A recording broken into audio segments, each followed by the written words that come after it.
Welcome back, ladies and gentlemen. This is the War Room. Second hour is on. I'm very happy to welcome my guest, Petr Bystron.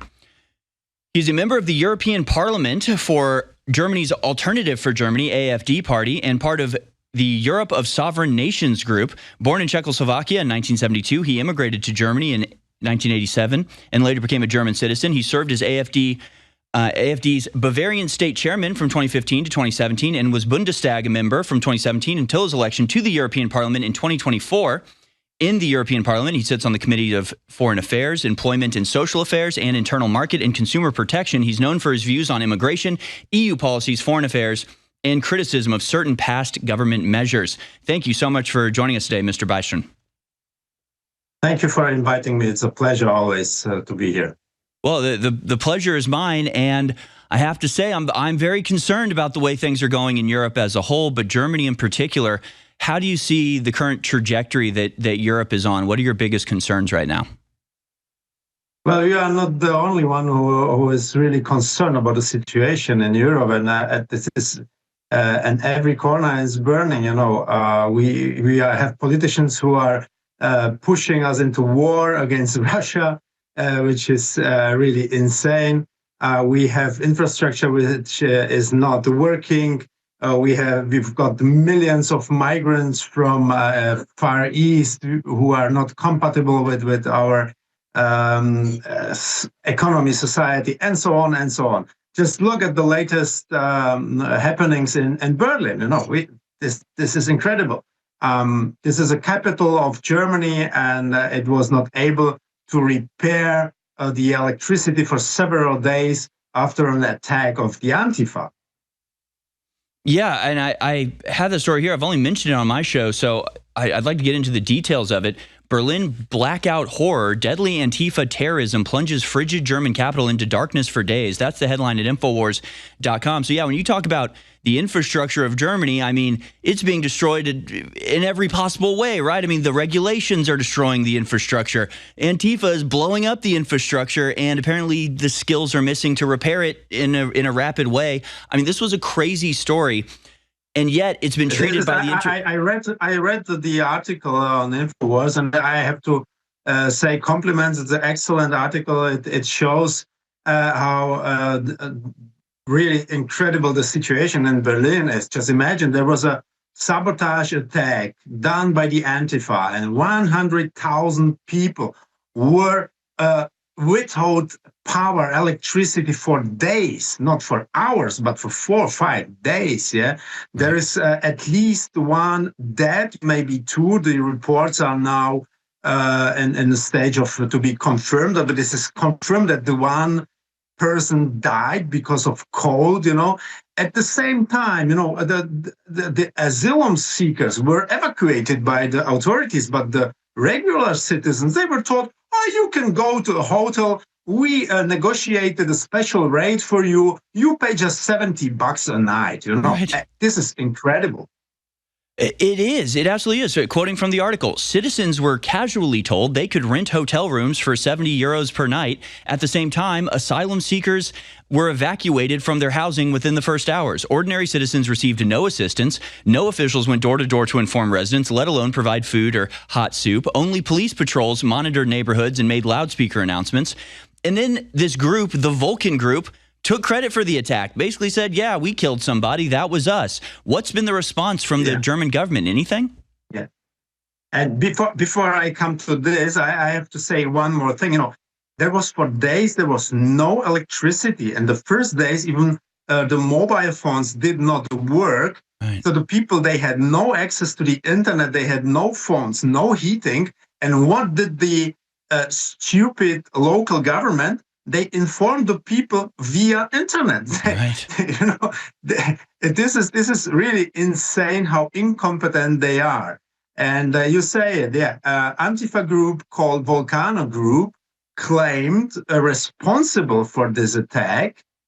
And what is really astonishing, this group committed more than 11 separate arson or sabotage attacks within the last 14 years. Wow. Which clearly shows that the Antifa has a strong support within the Berlin government, within the Socialist Party, which is ruling there. There are really no serious nationwide manhunts or home searching, emergency alerts. Nothing like this, that they're letting them do for more than 10 years. Just imagine 11 attacks like this. Meanwhile, the German intelligence says the AfD party is our domestic terrorists, or whatever the phrase they have to label the AfD party as criminals. So you guys are surveilled and restricted. Meanwhile, Antifa, and actually in this article written by Dan Lyman, he links a video he did in 2020 with you, showing him through Berlin, showing him that Antifa ran entire neighborhoods in the capital city. I mean, this problem is baked in at this point, isn't it? That was a great work by Dan Lyman at the time when he was a correspondent, European correspondent. He went with me directly to the headquarters of the Antifa. He was filming it. It's worth to see it because you see the scam, and we know that it will take just minutes and they will come. So we just dip in, filmed, and went out. This is tremendously dangerous because, again, the structures in Berlin are really huge. They are funded by the government. They are receiving millions of euro, millions of US dollar. There are several NGOs, everything funded by taxpayers' money. And the worst thing was when we have been with Dan at the occupied area. There were houses, complete houses, occupied by Antifa for decades, and we have been there when several thousand policemen were trying to kick them out. They kicked them out after 2 days. And Dan was filming everything, so it's worth watching it. Yeah, absolutely. And of course, it's not actually that surprising that the government doesn't stop them because they're sort of doing everything the government wants to do, right? They're predicating these attacks on stopping climate change and reducing CO2 emissions. And it's like, well, if a factory shut down because a regulation shuts it down or it's shut down because it's firebombed, at the end of the day, they're sort of pursuing the same ends, huh? Absolutely. And you mentioned the German domestic intelligence service, the Secret Service. And the former head of the Secret Service, Dr. Maaßen, he was criticizing, even in charge, when he was in charge, he was heavily criticizing the politics because of the collaboration with the Antifa. He said the Socialist Party considers Antifa as a sort of party internal terror group, right? Used to defeat the competition or the opposition. And he also said, the left-wing forces, they handle them with velvet gloves. Yep. And, and this is exactly what is happening. On one side, the secret services are misused to oppress legitimate democratic opposition like the AfD, to blame this party, right wing and so on, which it is not, in fact, but they are really manhunts and home searchings by ordinary people for posting something on Facebook or on TikTok in favor of the opposition or criticizing the government. Just one example,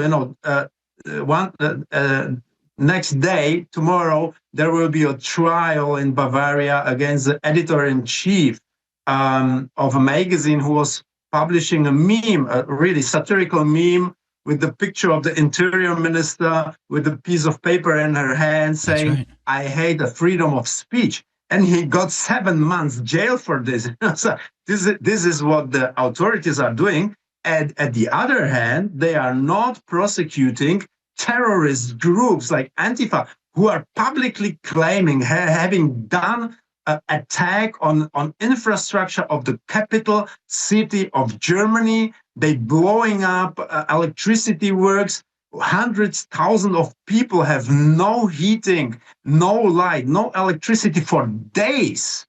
And the police is doing nothing against them. This is incredible. And the way it's reported in the foreign papers, I think the BBC headline was something like Antifa flicks off the light switch for parts of Berlin. Like they were treating it like, oh, you know, they say they sort of turned the lights off for a little while.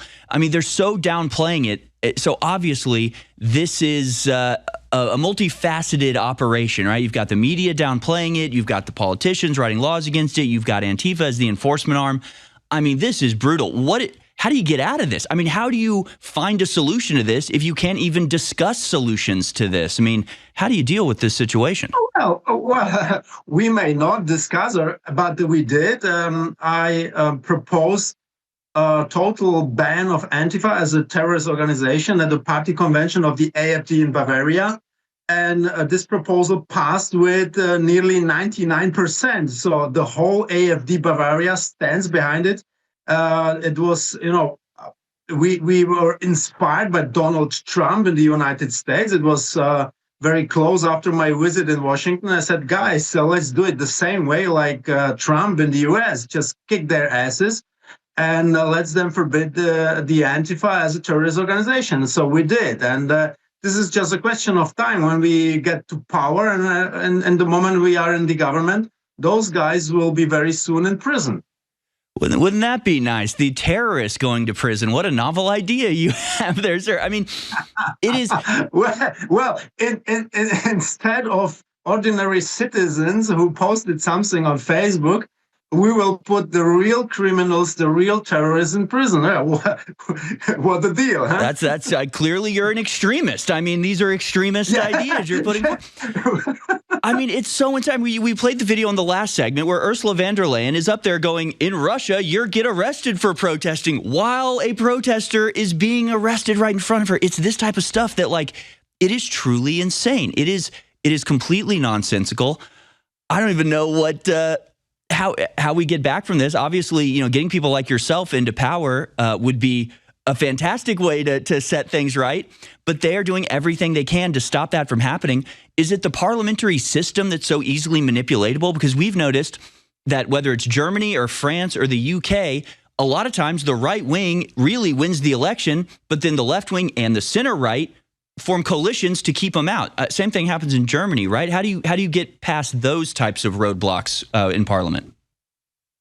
Yes, unfortunately, this is the meme for which the editor-in-chief David Bendels got 7 months prison. Yeah, this is the former Interior Minister Nancy Faeser saying, "I hate the expression, the free speech," which is, by the way, this is the so truth. No, she really hates it. She was personally asking to charge him, so it was on personal. Written request of the Interior Minister that the police started the investigation.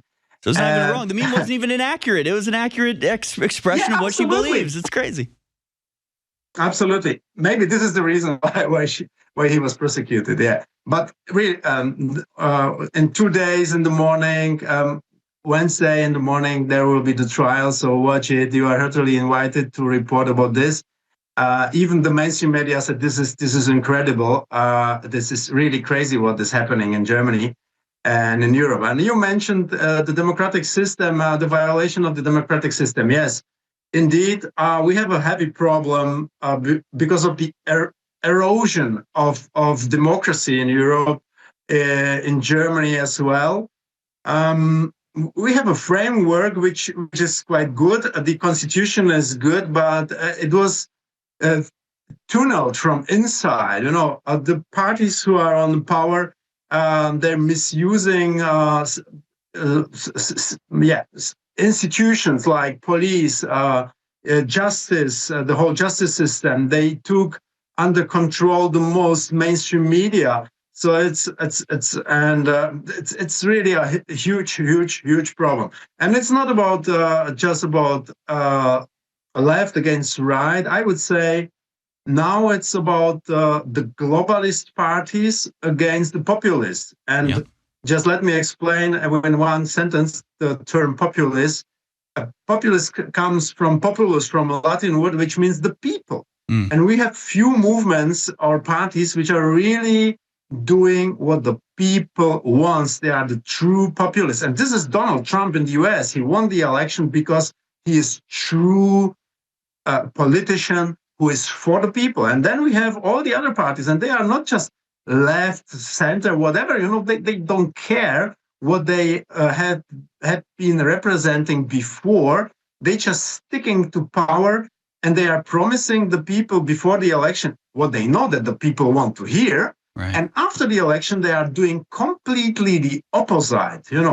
Like the Greens in Germany, they promised they were anti-war before the election, and immediately after the election, they started to support the war in the Ukraine, and they asked for more weapons, and so on and so on. Yeah, and man, there's so many aspects of this that I want to delve into you with, because the Ukraine war, I mean, it's just another layer of insanity that Europe is destroying itself.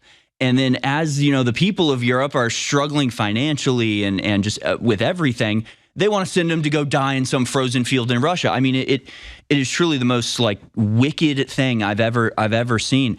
And of course, but ask yourself, for what? Guess. Look, there are polls done by Gallup, by American agency Gallup, and they saying 70% of the Ukrainians want to stop the war. And they are saying, even if the Russians keep what they conquered, they say, oh, come on, this is Eastern Ukraine. It's used to be a Russian all the time. They should keep it. The Ukrainians, they just want to stop the war. And second, there are more than 360,000 young Ukrainian men who could fight just in Germany, France, and Czech Republic. Just in those three countries, there are more than the Ukraine has under armor now, And they all escaped. They fled the country. They don't want to fight the war. There are many millions of Ukrainians who emigrated in both directions. People are not talking about this, but there are several millions of Ukrainians. They fled to Russia. They are living in Russia. Right. Nobody is doing them anything. They are not harmed. They're living in Russia. They fled, because they don't want to be involved in this war. Nobody wants to die in the war. The Germans, they don't want the war. Nobody wants to go fighting, but the government is still pushing and pushing and pushing. So the question is, why? For whom? Well, and there's a lot of people that stand to benefit from it, but it's sort of it's the same thing, whether it's Brexit or immigration. It's like none of these things have been voted on. If they have, then the people voted against it. People voted to, do Brexit. It just sort of hasn't happened yet. If immigration is ever put to a vote, it loses, but you always get it. The Ukraine war, totally unpopular. It's still happening. And the irony of all of it is that the war itself is predicated on the protection of democracy. I mean, it is just insanity across the board here, Peter.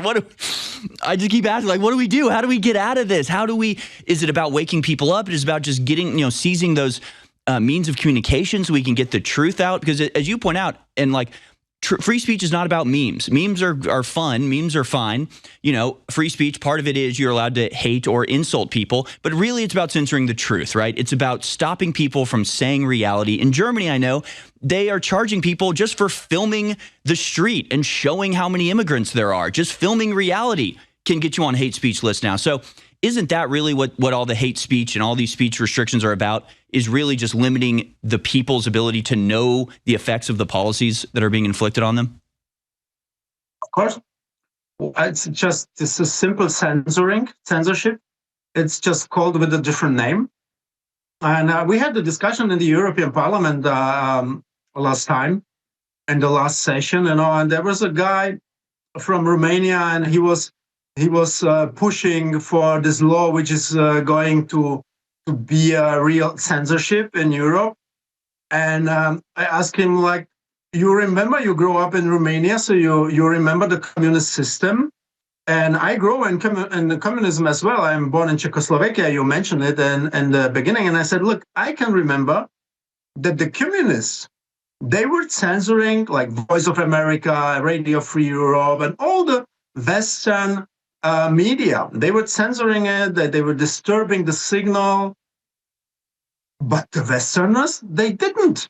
You could freely watch in Germany the Czech television, the German socialist television. Nobody was disturbing it because they know it's stupid. It's socialist propaganda. Nobody cares. Right. But the socialists, they were afraid of the truth, so they censored it. And now I said, look, what is the European Union doing now? Is censoring Russian TV. Sorry, Russia Today is censored in whole Europe. Yeah. And I said, what are you afraid of?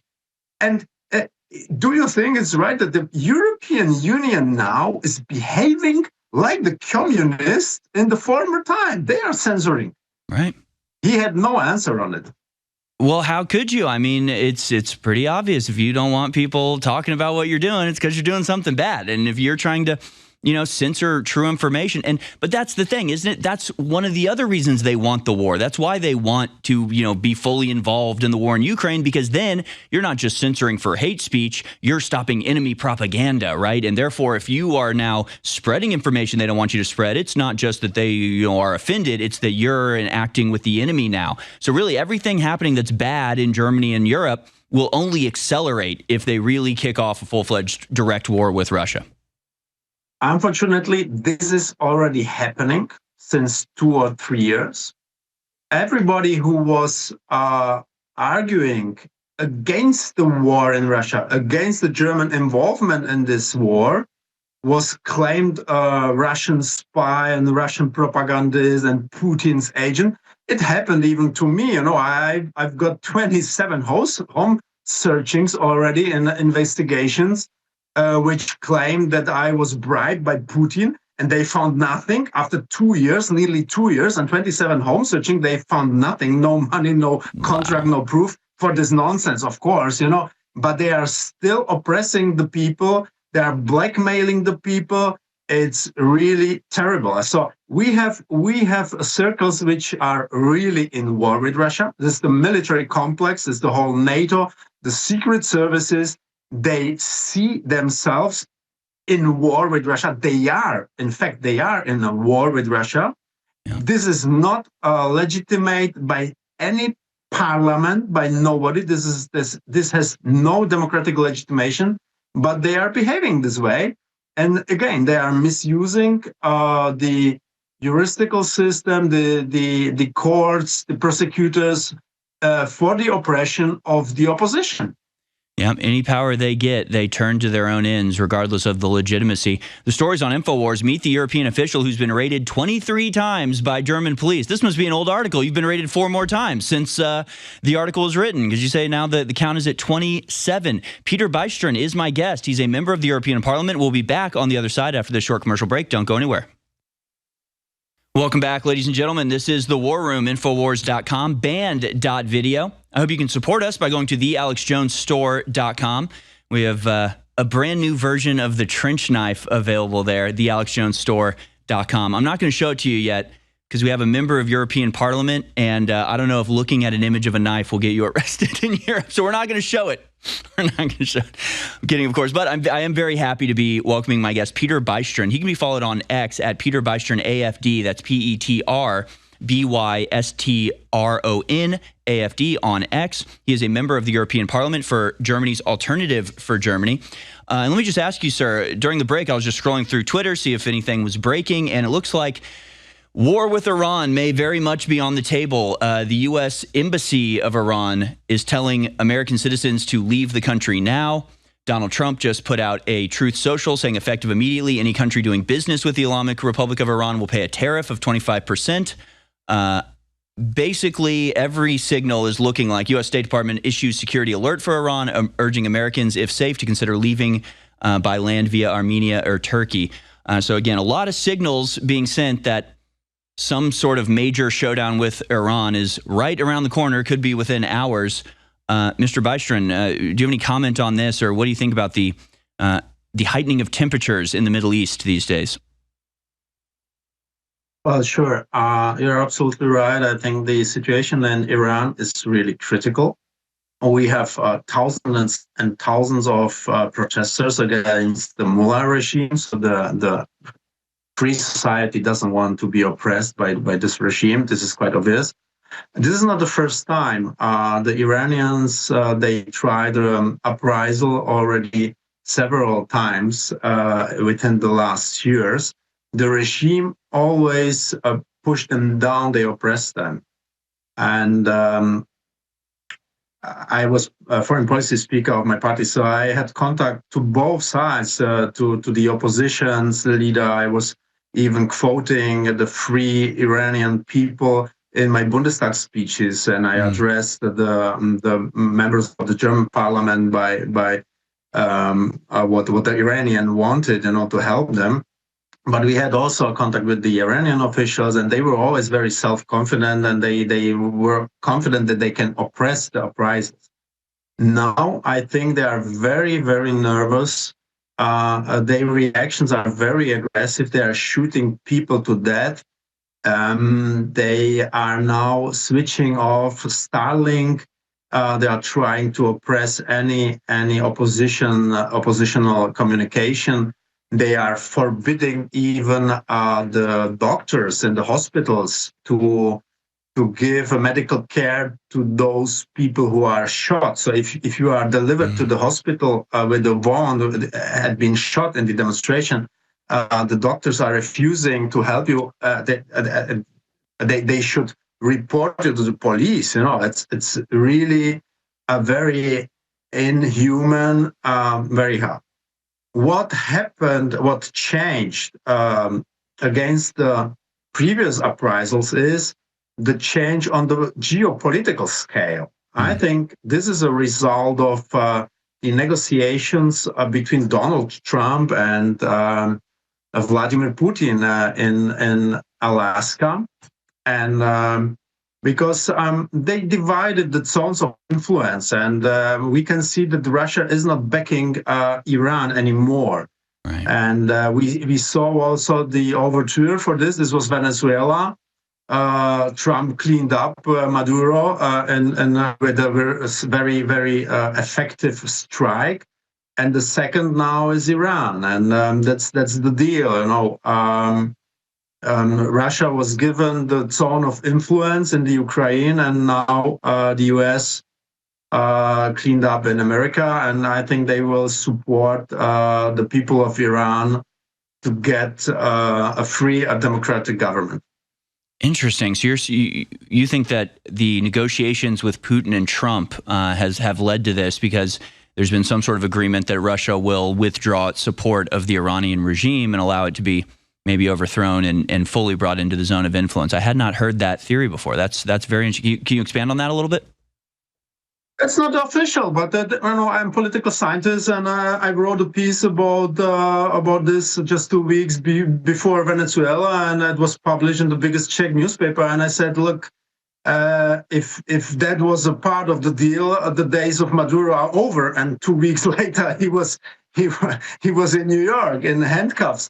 I mean, it's secret. It was never published somewhere, but I think it's very logical. If you divide the world in the zone of influence, it would be a logical step, and it explains also why the Russians are not interfering in a way. Of course, you can say they are involved in Ukraine so heavily they don't have the capacity. That would be the second explanation. This is also possible. And I was wondering about that too, if maybe the Ukraine war was being prolonged to keep Russia tied down so that they couldn't, send resources to help Iran, that all these things are really tied in, pretty firmly together. Sure. This is of course possible. The war in the Ukraine is, a heavy burden for the whole Russian economy. They are now doing better than everybody expected, but still it costs a lot. This is a lot of effort, a lot of money, and maybe Russia doesn't want, and maybe they even cannot expand further. That's possible. Well, it is interesting. We'll keep an eye on any developments, because certainly all the signals are pointing to imminent action by Iran, Israel, or America. So everybody's wondering who's gonna draw first on that. But a lot of that, what we're talking about, is speculation, and I do think that's interesting that perhaps there's some soft agreement between Trump and Putin that Putin really get involved in Iran. That makes a lot of sense, honestly. But let's talk about things that are happening to Europe and to Germany of their own volition, like the things they're doing to themselves. Zero Hedge has this story today. Mercedes relocates production to Hungary. 20,000 Germans set to lose their jobs. Just the latest, long-standing German brand to basically have to flee the country. And I mean, there's been a lot of this. I imagine down the line from the energy restrictions and the blowing up the Nord Stream 2 pipeline. I mean, what is Germany doing to itself, sir? That's what I want to ask, because it seems like you cannot mess up this badly. This is not incompetence. This is deliberate sabotage. Why are they doing? I'm glad you're laughing. I don't mean to insult Germany, but it's crazy. Yeah, but the Germans didn't blow up our own pipeline. I think the official version is that there were some Ukrainian partisans. Yep. But everybody knows that it was done by heavy help of the United States. So it was in the interest of the United States that Russia can sell the gas cheap directly to Europe. This is no secret, even the former ambassador, the American ambassador to Denmark, said it was her most important task to somehow avoid that this pipeline goes online, that it works. So we don't need to discuss about this, but it's all part of the same trend, right? Well, what was more important are two other things. First, that the German government just turned down all the nuclear power plants in the country, so they switched off 6 modern new nuclear power plants in the time when several hundred power plants are running around the world. China, the United States, everybody is building new because we will need it, desperately need it, not only for our industry, but also for the new, artificial intelligence needs so much energy. Even Microsoft, Bill Gates is buying his own nuclear power plant because he knows that he will need it for Microsoft. And the Germans, they destroyed 6 nuclear power plants, and the rise, of course, the prices of energy, they were rocketing high. And in addition to that, the European Union exposed sanctions, completely stupid sanctions against Russia. And this way, we've got energy prices, they are double or triple the higher than in the United States or in the world. And this is absolutely destroying German industry. It absolutely is. And as this article actually quotes AfD politician Kristen Abel, Mercedes-Benz has stood for German engineering excellence and Germany's economic upswing for decades. Yet, like so many other automakers, the company is cutting jobs in Germany and expanding to other countries. As a result, the entire production of the A-Class is being relocated to Hungary. 20,000 employees are expected to lose their jobs as a result. And of course, if you're doing all of this on the basis of climate change anyway, the end result of this is you're empowering places like China that have no controls and are building a power plant a week, a coal power plant a week there. So it's nonsense on every level. And it just seems like the German people are just being screwed over relentlessly from every aspect of the government. And it's really brutal. But people are waking up to this, right? AfD, the ultimate irony, gets declared domestic terrorists and told that they're, aren't going to be allowed to be a party because they're so popular, because they're rising in the ranks, because the polls show that they're the most popular party. Now the government is coming in to shut it down. A complete betrayal of democracy. Is that affecting the rise of AfD? Is that being a problem for y'all, or are people still finding you and voting for you because they realize how bad it is? I mean, is the awakening in Europe effectively, changing the political landscape? Yeah, firstly, we are now the strongest party in Germany. For weeks, in the polls, we are already the strongest party in Germany. We're the number one. We're going to win all the upcoming elections in the next year. But of course, it's harming us. This is the reason why they are doing it. We have now 27%, but I think what we are representing, this is what the huge majority of the people are thinking. So we would have more than 50, 60% right. if there was not this blackmailing wasn't there, these prosecutions were not there. You know, people just scared. They're really afraid even to say something in our favor. So this is really heavy, and it's hurting us. And what helped us a lot is the support of the Donald Trump administration. So this values really a lot. I would like to say thank you to all those brave Americans who were fighting for us, who said publicly something.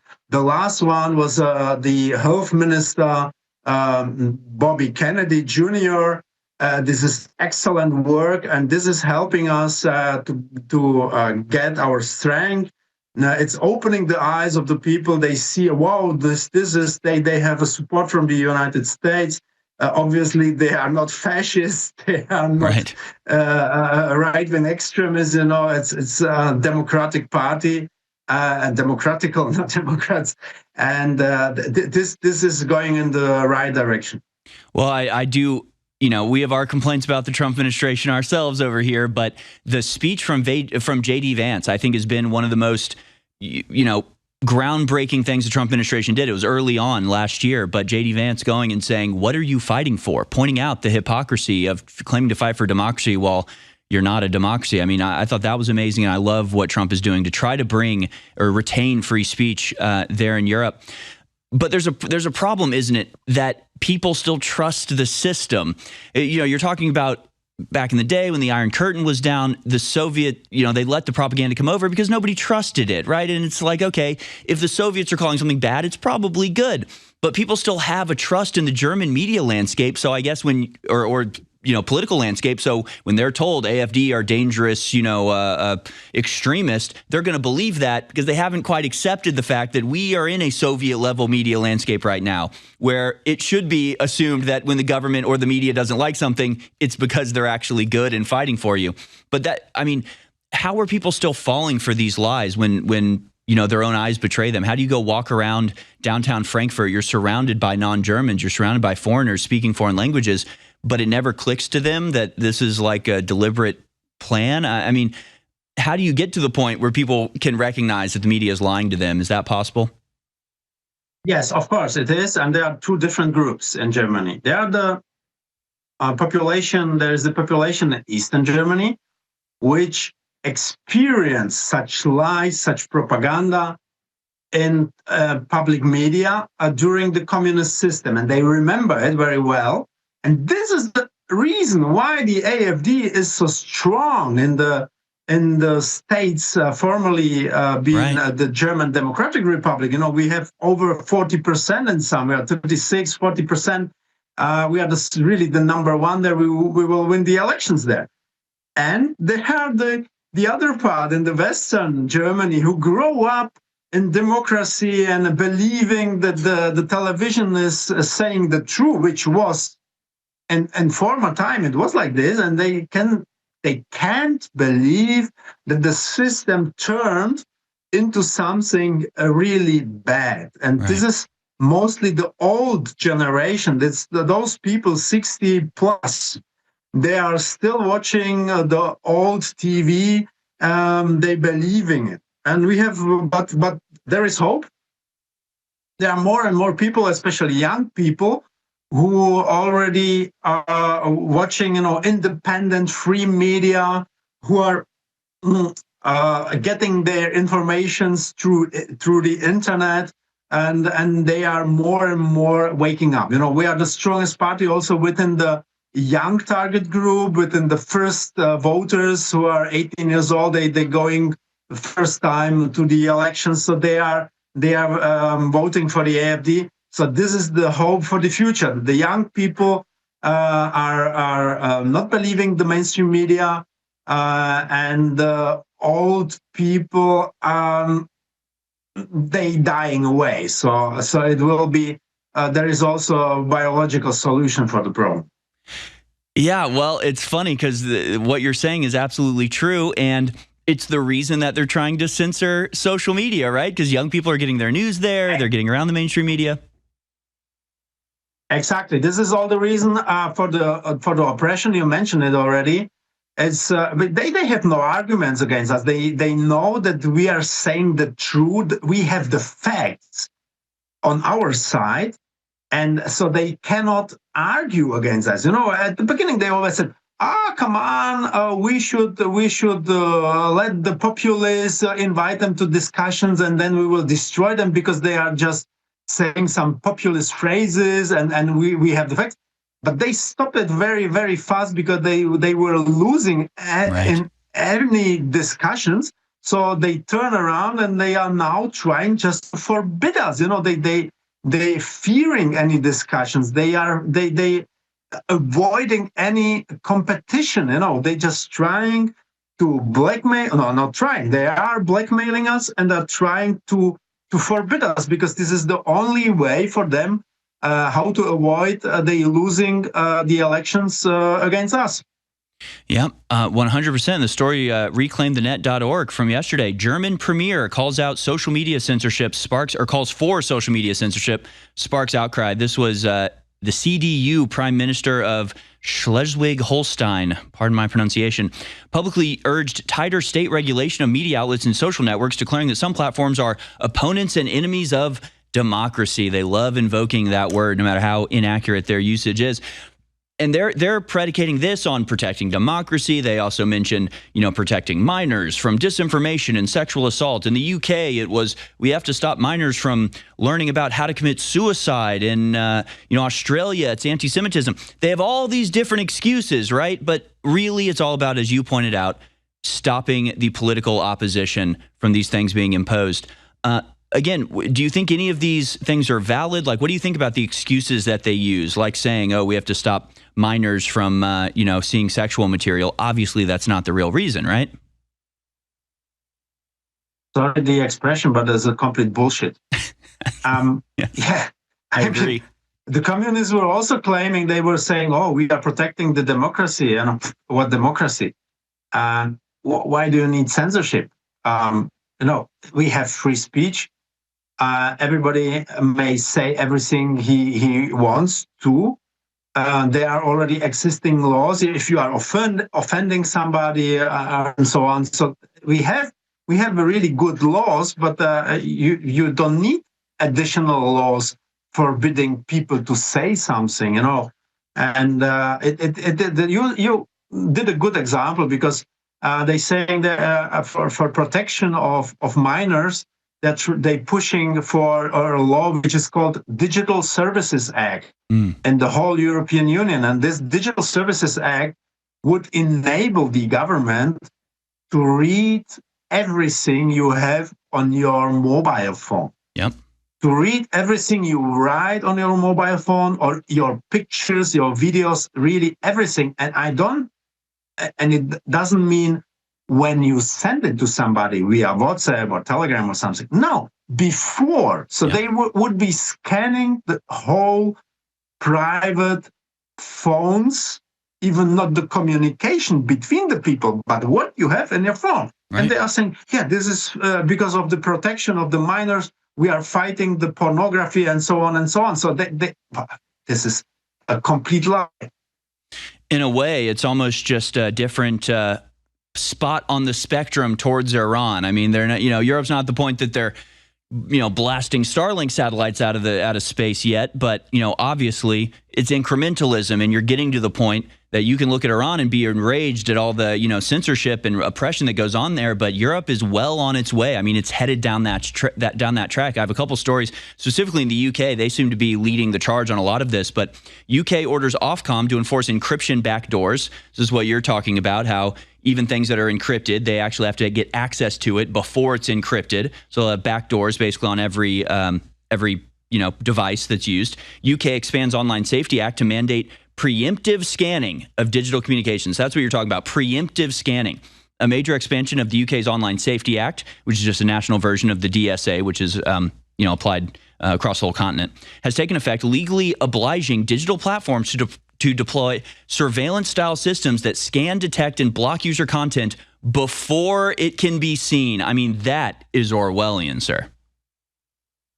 And just look at the statistics about legal charges against citizens who publish something on the internet. Yeah, number one worldwide, UK. Yep. United Kingdom. Number two, Belarus. Number three, Germany. Wow. So we have two self-called democracies on number one and number three worldwide in putting people in jail for having posted something on social media. It says everything. China is following it afterwards, All those states like Iran, China, and so on, they are behind United Kingdom and Germany. And that's not even taking population into account, right? That's just raw numbers. The UK still, outdoes Russia or Iran with number of people in its jails. And then you realize that their population is significantly less than those other countries. It is absolutely out of control. But, thank God there's people like yourself still there standing up for these really fundamentally European values, right? I mean, free speech came from Europe. These ideas came from Europe. To see them dying there is just brutal. Anything else you want to let our audience know? Again, my guest is Petr Bystron. You can follow him on X at PETR Bystron AFD. That's PETR Bystron AFD.